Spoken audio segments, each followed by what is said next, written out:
Sebagai Menko, Pratikno kehilangan kendali langsung atas birokrasi, taksis harian, dan anggaran operasional besar yang dulu dia miliki sebagai Mensesnek. Wah, Mensesnek ini kan kekuasaannya sangat besar ya. Jadi Pratikno itu tidak lagi memegang kunci gerbang utama kekuasaan presiden. Dulu pintu masuk Presiden Jokowi pada waktu itu selama 2 periode ya lewat Pratikno itu. Bahkan mungkin pintu masuknya itu pada waktu itu tunggal dia, tidak seperti sekarang. Kalau sekarang kan banyak pintu masuk ya, melalui Menteri Pertahanan Syafri Samsudin, melalui Wakil Ketua DPR Supmi Dasko Ahmad yang sudah Ketua Harian Partai Gerindra, dan ada lagi pintu masuk yang menjadi pintu terakhir, yakni melalui Sekap Teddy Indra Wijaya. Nah, di bawah kendali Presiden Prabowo yang memiliki gaya kepemimpinan komando yang tegas, fungsi Menko PMK itu terasa berjalan di jalur formalitas tapi tanpa peran politis yang berarti. Selain itu, Pratikno itu juga kehilangan posisi penting yang krusial dari seorang presiden di era Joko Widodo, yakni sebagai operator politik utama istana. Di era Jokowi, Pratikno itu berperan sangat penting dalam seluruh aspek pemerintahan, termasuk juga pergantian kabinet, reshuffle kabinet dan sebagainya. Pasti Pratikno dilibatkan, termasuk perannya mengkomunikasikan kepentingan Presiden Joko Widodo pada waktu itu ke DPR. Bahkan dia disebut-sebut juga berperan sebagai jembatan dengan Mahkamah Konstitusi dalam proses meloloskan Gibran Rakabuming Raka, anak Joko Widodo, sebagai calon presiden. Kendati pada saat itu dari sisi usia Gibran itu kan belum memenuhi syarat. Kala itu komunikasi istana ke Mahkamah Konstitusi yang diperankan oleh Pratikno itu berjalan sangat lancar, sangat mulus, karena Anwar Usman, paman Gibran yang juga adik ipar Joko Widodo, masih menjadi ketua Mahkamah Konstitusi. Nama Pratikno ini oleh majalah Tempo juga disebut-sebut sebagai operator politik Jokowi dalam melengsarkan Airlangga Hartarto sebagai ketua umum Partai Golkar, yang kemudian digantikan oleh Bahlil Lahadalia, yang ini adalah proksi dari Joko Widodo. Tempo menyebut Pratikno itu menemui Airlangga dan meminta dia mengundurkan diri sebagai ketua umum Golkar bila tidak ingin dia dijadikan tersangka.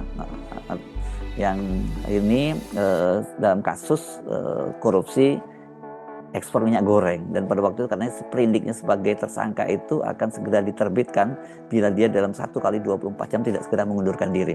Tapi Tempo juga menyebut selain Airlangga itu ada juga aparat penegak hukum yang memenuhi Airlangga dan menunjukkan sprindik yang belum beri Hubungan Jokowi-Prabowo disebut tak lagi seerat sebelumnya, dan perubahan itu ikut memunculkan pertanyaan tentang posisi Pratikno. Figur yang dulu dikenal dekat dengan pusat kekuasaan Jokowi, kini disebut menghadapi ruang politik yang berbeda di era Prabowo. Di tengah isu reshuffle dan kabar pengunduran diri, apakah pengaruh Pratikno memang mulai meredup, atau ini hanya spekulasi politik? Sekarang, kendati dia tetap berada di kabinet dengan posisi sebagai Menko, keberadaan Pratikno itu antara ada dan tiada. Ditambah lagi hubungan Joko Widodo dengan Prabowo tidak lagi sangat dulu. Ini Presiden Prabowo tidak lagi bolak-balik ke Solo ya. Dan Jokowi juga kabarnya sudah beberapa kali minta bertemu dengan Presiden Prabowo, itu dia tidak pernah dikabulkan. Jokowi itu hanya bertemu dalam kesempatan-kesempatan informal ya, acara-acara kawinan dan sebagainya. Dia tidak pernah bertemu 4 mata lagi seperti sebelum-sebelumnya dengan Presiden Prabowo. Ya, tampaknya hubungan antara Prabowo dengan Jokowi ini yang membuat keberadaan Pratikno juga kian tidak signifikan. Karena itulah kemudian muncul kabar Agustus ini Prabowo akan melakukan reshuffle kabinet dan nama Pratikno berada dalam urutan teratas berupa rumornya ya daftar menteri yang bakal dicopot oleh Prabowo. Jadi mungkin itu yang menjelaskan mengapa kemudian sekarang muncul kabar bahwa Pratikno itu akan mengundurkan diri dengan alasannya sakit gitu. Kalau alasan sakit kan nggak bisa ditawar-tawar. Tapi memang lebih baik mengundurkan diri daripada dicopot di tengah jalan. Kalau toh tidak mengundurkan diri atau tidak dicopot pun sebenarnya kan perannya juga tidak ada sekarang ini. Harusnya di era Jokowi, Pratikno dikenal sebagai figur penting yang berada dekat dengan pusat kekuasaan. Namun di era Prabowo, posisinya disebut mengalami perubahan. Jabatannya tetap tinggi, tetapi akses dan daya tawarnya dipertanyakan. Apakah Pratikno masih menjadi pemain penting di lingkar kekuasaan, atau justru pengaruhnya mulai tersingkir oleh peta politik baru? Inilah pertanyaan yang kini memicu spekulasi. Biasanya kan orang seperti Pratikno ini masih tetap menjadi hub atau menjadi jembatan dengan Prabowo Subianto. Sekarang justru dia malah perannya itu kalau dibandingkan dengan Bahlil Lahadalia ya jauh banget ya. Bahlil ini adalah seorang menteri yang sekarang ini kelihatannya hubungannya sangat cair dan dekat dengan Presiden Prabowo. Dalam beberapa kesempatan maka Presiden Prabowo bahkan bisa meledek-ledek soal sekolahnya nggak dalam Google. Tapi kemarin dalam beberapa waktu yang lalu, pekan yang lalu kalau nggak salah, dia meluncurkan buku dan kemudian buku biografi ya, dan Presiden Prabowo hadir. Dia menyebut bahwa Bahlil ini adalah salah satu kancil di dalam pemerintahnya. Kancil ini adalah binatang yang kecil tapi cerdas ini ya, atau cerdik. Di era Prabowo, posisi Pratikno mulai dibandingkan dengan Bahlil. Bahlil terlihat lebih cair dan dekat dengan Presiden Prabowo. Sementara pengaruh politik Pratikno justru dipertanyakan. Apakah ini sekedar perbedaan gaya komunikasi atau tanda bahwa peta pemain inti di lingkar kekuasaan memang sedang berubah? Namun perhatikan perbedaan krusial hari ini. Ketika isu serupa kembali muncul dan meledak, Pratikno sampai sejauh ini kan masih diam di belakang layar. Dia belum memberikan bantahan langsung, dan keheningan inilah yang kemudian dirawat oleh publik menjadi teka-teki baru. Ketika estafet kekuasaan beralih ke tangan Prabowo Subianto pada Oktober 2024, posisi Pratikno ini sempat menjadi komoditi panas. Nah, sebelumnya dia dikabarkan bahwa dia termasuk menteri yang tidak akan lagi dipakai oleh Prabowo Subianto. Sebelum kabinet diumumkan pada tanggal 15 Oktober 2024, atau tanggal 13 ya, kalau seingat saya ini, Prabowo itu kemudian menemui Joko Widodo di Solo. Dalam pertemuan tersebut dikabarkan Jokowi menitipkan sejumlah nama. Ini yang sudah beredar sebelumnya bahwa Jokowi memang akan menitipkan belasan nama menterinya untuk kembali masuk kabinet. Dan dalam pertemuan dengan Prabowo itulah dikabarkan bahwa Jokowi kemudian menyodorkan nama-nama menteri kunci termasuk Pratikno yang harus tetap diakomodasi dalam pemerintahan baru Prabowo. Banyaknya titipan Jokowi inilah yang kemudian menjadi penyebab bengkaknya kabinet Prabowo. Karena selain nama-nama yang telah dia siapkan, Prabowo harus mengakomodir nama yang dititipkan oleh Jokowi. Maka jadilah ratusan itu. Kan bahkan dalam satu kesempatan Prabowo ketika seingat saya dalam ulang tahun PSI di Solo kan dia candai PSI, partai yang tidak masuk dalam kabinet, tapi kok jumlah menterinya sangat banyak. Ya karena ini faktor Jokowi ya, bukan faktor PSI atau faktor kapasitas menteri-menteri yang dipilih oleh Jokowi maupun wakil menteri yang dipilih oleh Jokowi di dalam kabinet. Nah, saya kira Prabowo sendiri sampai sekarang kalau diminta untuk menyebutkan nama-nama siapa menterinya, apalagi kemudian wamennya, pasti banyak Prabowo pasti banyak yang lupa.